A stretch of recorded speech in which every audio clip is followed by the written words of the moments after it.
요즘에 사람들이 등산을 많이 하게 되고, 그리고 암벽 등반 이런 것에 관심을 많이 갖습니다. 그러니까 저 자신도 한번 대학부 때 그 일반 암벽 등반을 해본 적이 있습니다. 경사는 70도, 높이는 한 50m. 여기를 올라가는데 정말 살기 위해서 올라가요. 잘못 잡으면 떨어지면 죽으니까. 그래서 얼마나 스릴이 있고 긴장되는지 살기 위해 올라갑니다. 그리고 난 다음에 정상에 딱 올라가면 다리가 후들후들 떨리기 시작을 하죠. 그런데 그 위에서 밑에를 바라볼 때 그 성취감은 이루 말할 수 없어요. 너무나 스릴만큼 강하게 다가오죠. 그래서 사람들은 이 성취감을 한번 경험하기 위해서 지금도 에베레스트 산, 그 높은 에베레스트를 올라가려고 합니다. 그래서 이 정상 높이가 8,848m. 대단한 높이죠. 죽음의 지대가 8,000m인데 그 지대를 훨씬 넘어버리니까. 그래서 많은 사람들이 이 정상을 오르려고 노력하는데 정상에 오른 사람은 약 4,000명 정도. 그런데 거기에서 내려오지 못하고 얼음으로 돼서 죽어 있는 사람이 약 300명 정도가 됩니다. 내려올 수가 없어요. 산소가 없으니까. 그런데 1998년 5월 22일 날 프란시스 아르센티에프라고 하는 아내와 그 다음에 이 세르게라고 하는 남편이 함께 이 에베레스트 정상을 올라가는 거예요. 그래서 올라가는데 정말 어려움 끝에 올라가되 산소가 없이, 산소통이 없이 정상 올라갔어요. 그 너무 늦은 시간이 되다 보니까 8,500m에서 텐트를 지고 여행을 할 수밖에 없는 상황이 오고 말았습니다. 그런데 그 당시에 그 장소에는 산소가 너무나 부족한 거예요. 숨을 한 모금씩이 너무 부담스러울 만큼. 여기에다가 영하 30도. 상상을 해보세요. 저것만 있으면 손이 얼 정도가 돼버리니까. 이런 상황이 됐는데 그들에게 찾아온 것이 뭐냐면 고소증세. 고소증세가 뭐냐면 이 고소증세는 약 해발 3,000m부터 오기 시작하는데 이 증세가 오게 되면 모든 기압이 떨어지기 시작을 하고, 그리고 산소가 굉장히 감소하고 기온이 하강하고, 그리고 폐 동맥 압력이 증가되면서 폐 모세혈관이 혈액으로 꽉 차버리는 거예요. 그러니까 죽을 지경이 되어버리는 거죠. 이런 상황에다가, 이런 상황이 되다 보니까 온 증상이 뭐냐? 두통이 오고 불면증이 오고 소화장애가 오고 탈수현상이 오고 기침이 나오기 시작하고 구토가 나오기 시작하면서 뭐가 오기 시작하느냐? 움직일 수 없는 무기력 상태에 빠지기 시작하는 거예요. 이런 상태에 이 부부가 오기 시작한 거예요. 특별히 아내에게. 여기에다가 설맹, 눈이 쌓인 곳에 계속 보다 보면 이 눈이 햇볕에 반사하면서 눈을 자극합니다. 자외선이. 그러면 신자가 충혈이 생기고, 그리고 여기에 결막이 생기고, 그리고 눈물이 막 나오기 시작하면서 고통이 막 오게 됐죠. 심지어는 생각까지도 환각 증상이 오기 시작을 해요.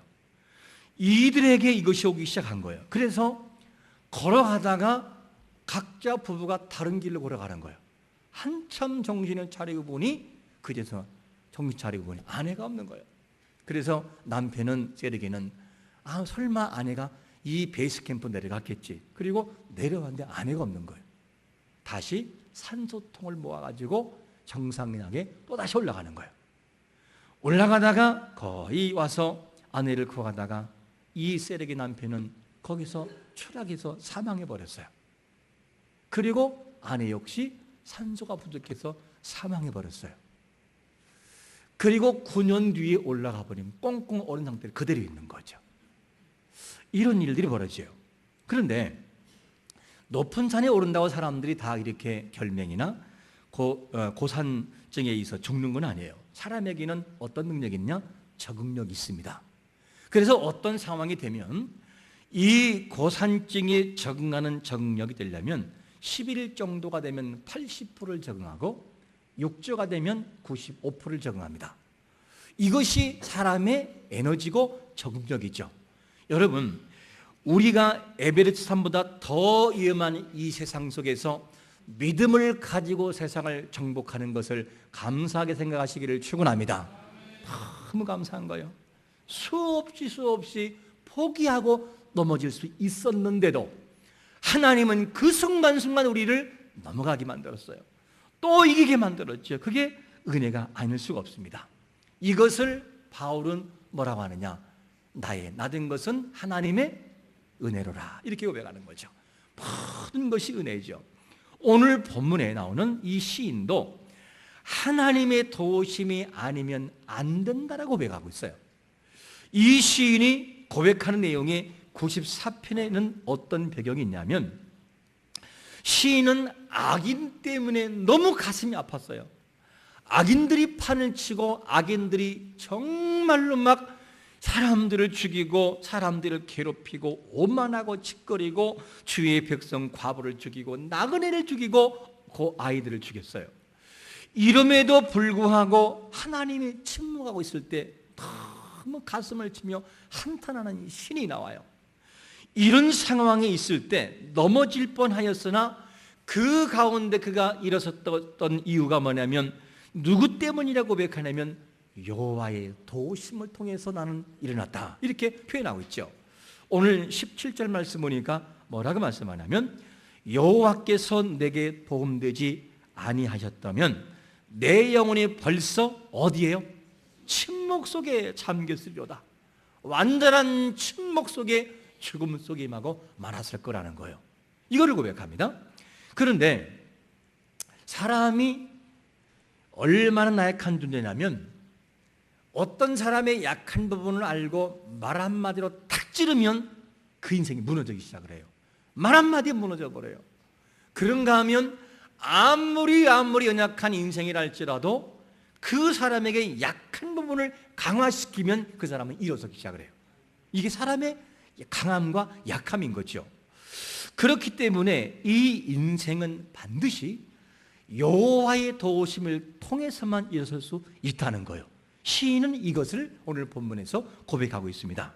자, 그러면 하나님이 도와주시면 어떻게 될까? 구체적인 예를 하나 들어보겠습니다.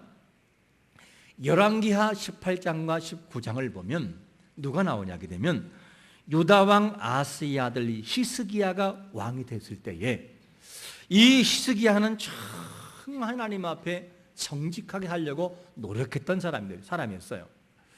그래서 이 히스기야 왕은 하나님이 미워하는 우상은 완전히 부숴버려요.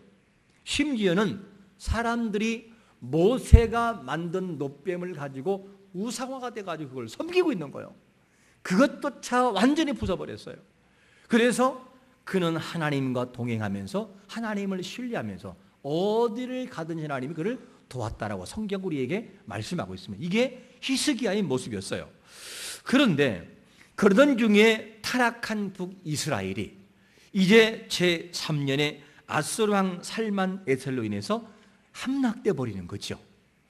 그리고 난 다음에 제 히스기야 14년 이 유다를 아수르 왕 누가 공격하느냐? 사네립이 유다를 공격해서 견곤 성읍을 다 장해버리는 거예요. 그 남은 것은 어디만 남느냐? 예루살렘밖에 안 남은 거예요. 이 내용을 알고 이 사네립이 사신을 보내가지고 뭐라 하냐? 너 항복하라. 항복하라. 이렇게 경고했습니다. 이에 히스기야가 도저히 안 되겠다 싶어서 어떻게 하느냐? 좋습니다. 제가 잘못했고 내가 항복할 테니까 당신은 나본국으로 돌아가십시오. 이랬더니만 사네립이 뭐라고 하느냐? 천만의 말씀이다. 그러면서 벌금형으로 뭐를 내라고 하느냐? 이 은 300달란트하고 금 30달란트를 내라는 거예요. 이 말을 듣고 히스기야가 모든 은과 금을 다 모았어요.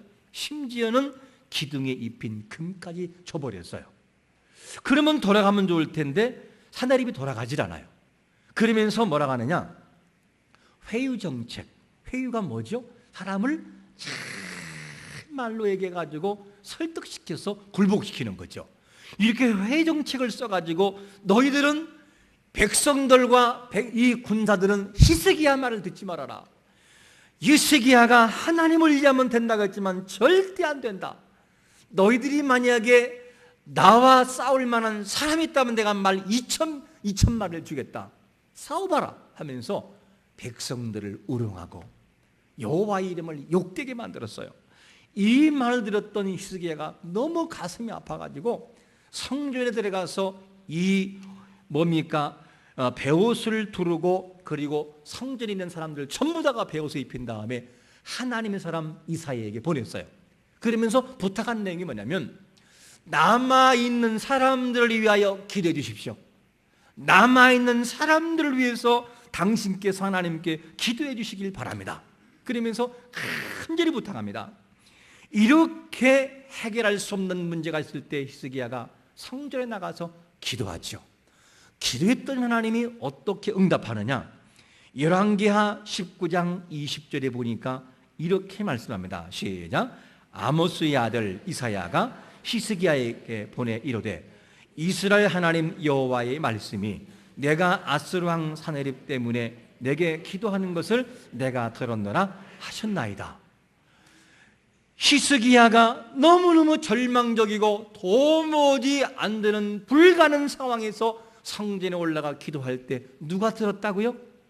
하나님 들었다는 거예요. 여러분, 우리의 모든 문제를 놓고 기도하면 하나님이 듣고 계신 걸 믿으시기를 축원합니다. 들으신다는 거예요. 성전에 나와 하나님 앞에 한마디 한마디 기도하는 거, 아버지 하고 기도한 제목, 그래 내가 소리를 듣고 있다. 내가 네 아픔을 알고 있다. 모든 걸 하나님이 듣고 있다는 거예요. 무엇이 이것을 가능하게 하느냐? 하나님의 도우심을 통해 가능케 한다는 거예요. 이 기도를 들었던 하나님께서 이사야 선지자에게 입술을 통하여 히스기야에게 전달하는데 이렇게 전달해요. 히스기야야, 너 이 아수르 왕 때문에, 사네립 때문에 걱정하지 마라. 그는 본국으로 돌아갈 것이고 그는 본국에 돌아가서 죽을 것이다. 이 예언을 하고 이러면서 하나님께서 두려워하지 말아라. 그러면서 히스기야에게 용기를 줬죠. 무엇이 이걸 가능케 되느냐? 성경은 말씀하기를 여호와의 열심히 이 일을 이루리라. 할렐루야. 하나님의 열심히 그렇게 되게 만든다는 거예요. 실제로 이 사네립은 본국에 돌아가서 부하들에게 살해당해버려요. 그리고 하나님께서 아수르 군대를 어떻게 처리하느냐? 아수르 군대를 18만 5천 명을 송장을 만들어버려요. 그냥 한순간에. 여러분, 여호와의 도우심이라고 하는 것은 안 보이는 듯 해요. 그런데 하나님을 의지하고 나갈 때 그 결과를 바라보면 사람이 상상할 수 없는 초월의 능력으로 바뀌는 것을 믿으시기를 축원합니다. 여호와의 도우심, 그 도우심이 오늘 본문에서 시인을, 낙심 중에 있는 시인을 세웠다라고 고백하고 있어요. 여러분, 여호와의 도우심을 가지고 나아가면 우리의 모든 문제를 해결하시는 것을 믿으시기를 축원합니다. 이것이 너무나 필요한 거죠.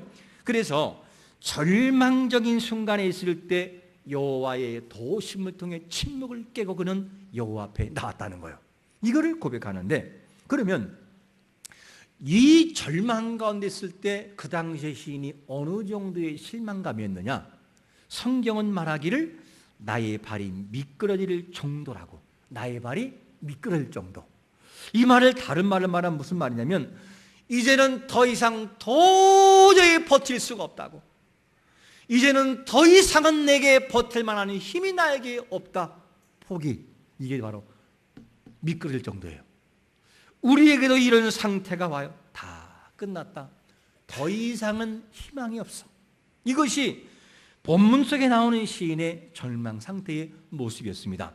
그런데 이런 상황에 있을 때에 이 의인이었던 시인이 많이 흔들렸어요.